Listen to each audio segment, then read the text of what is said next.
Senhores cavalheiros, senhoras damas, Pac-Man Master 9 mais uma vez, senhores. Hoje fazendo uma análise do Goblin de 2011, Tyler, the Creator.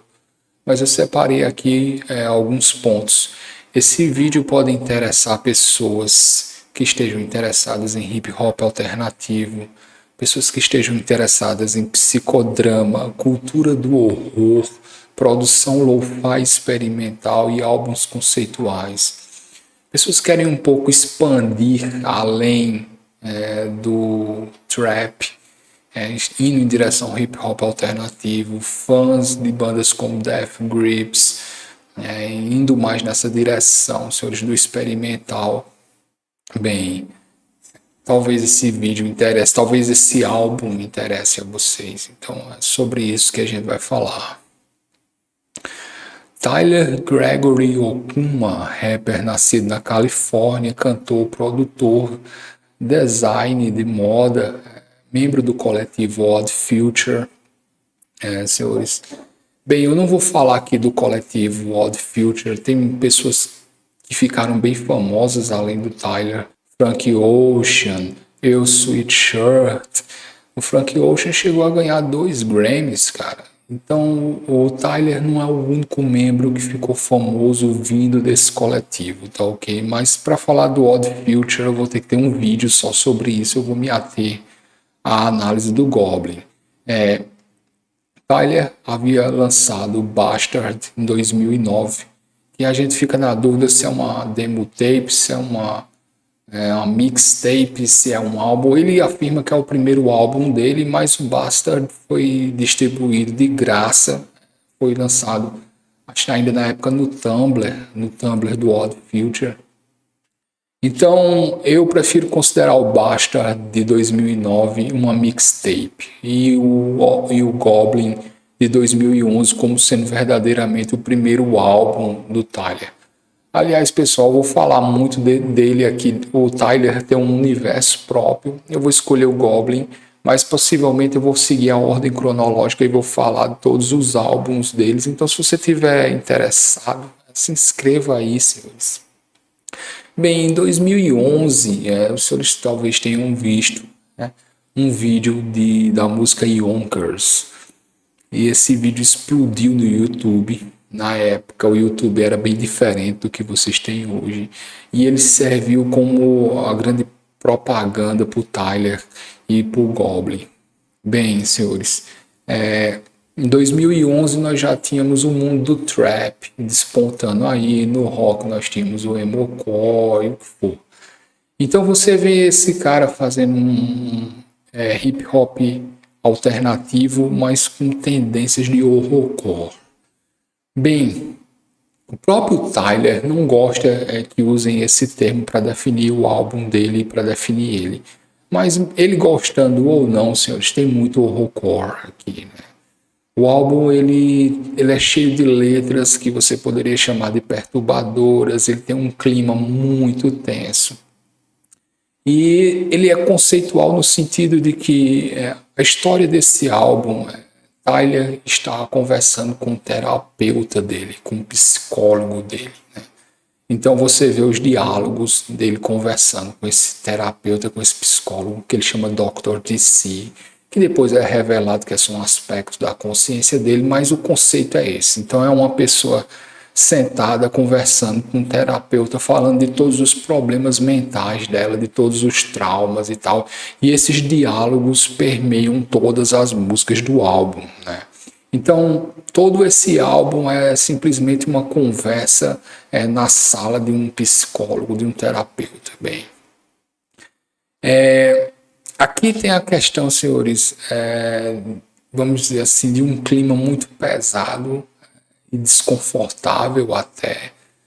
O álbum ele gera uma sensação quase de claustrofobia.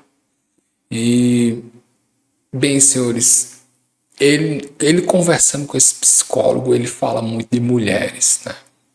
E tá aqui que nós vamos tocar num ponto muito sensível no conteúdo lírico do Tyler. A questão das mulheres. Bem, o Tyler já foi acusado de misoginia muitas vezes, né? E a forma como ele lida com as mulheres nas letras, senhores, às vezes é algo que ele fica entre o desejo e o desprezo o tempo todo.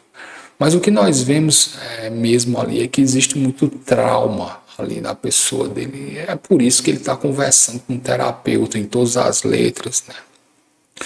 Isso aqui tem uma questão cultural do velho hip hop e do novo, porque no antigo hip hop, senhores, as letras de rap antigas, elas colocavam as mulheres simplesmente como objetos e acabou. E era aquilo. Tem aquela caixa, a mulher, o corpo dela. Uma visão extremamente sexista. Mas Tyler, ele problematiza muito mais a questão. A mulher aqui, ela é um problema psicológico. Ela não é só... ela sai daquela caixa de ser um objeto e ela passa a ser um problema que gera trauma, que gera desconfiança, que gera insegurança.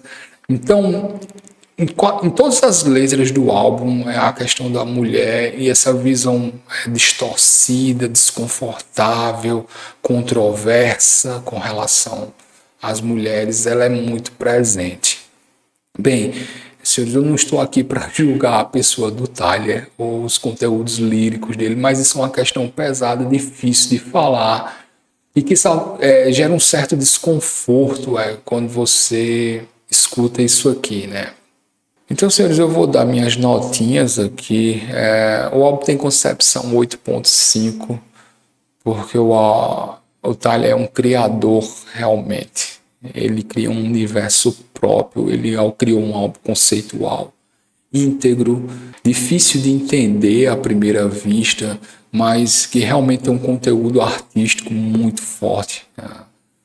Ele tem composição 9.5 porque as letras do Tyler têm muita criatividade. E sim, elas são desconfortáveis, elas são agressivas, mas elas são verdadeiras. Então, colocar uma visão tão verdadeira, tão íntegra, tão criativa, eu não dou 10 porque, mais uma vez, eu me sinto um pouco desconfortável, né?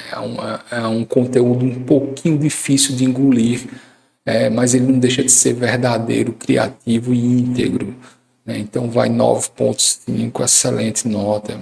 Produção 9, tudo isso aqui foi feito pelo próprio Tyler. O som do baixo é fenomenal, cara. Se você acha que só existe grave em batidas trap, senhores, vocês têm que ouvir isso aqui. O som do baixo é fenomenal, cara. E eu adoro, senhores. Vai nota 9, só não vai o 10. Às vezes sou um pouquinho repetitivo, não tanto, né? Não é um álbum chato de escutar de nenhuma forma, é muito pesado, muito tenso. Então vai nota 9. Capa 7, a menor nota aqui. Não tem nada de errado com a capa, também não tem nada de excelente, de bom, né? Então vai nota 7. Nota final, senhores, 8.5. O que é que os senhores acham? Se inscrevam aí, porque eu vou falar dos outros álbuns em ordem cronológica. Eu acho que eu não vou deixar de falar do Tyler aqui nesse canal nem tão cedo. Ele é uma das pessoas mais criativas que eu já vi dentro da música, não só dentro do rap. Então, senhores, o que é que os senhores acham? Mas também tem outras resenhas, outros álbuns, outros artistas. Vocês concordam com o que eu falei? O que é que vocês acham do Tyler? Então, senhores, eu vou ficando por aqui. Então, senhores cavalheiros, Tyler, The Creator, Goblin, 2011. Senhores cavalheiros, senhoras damas, se cuidem.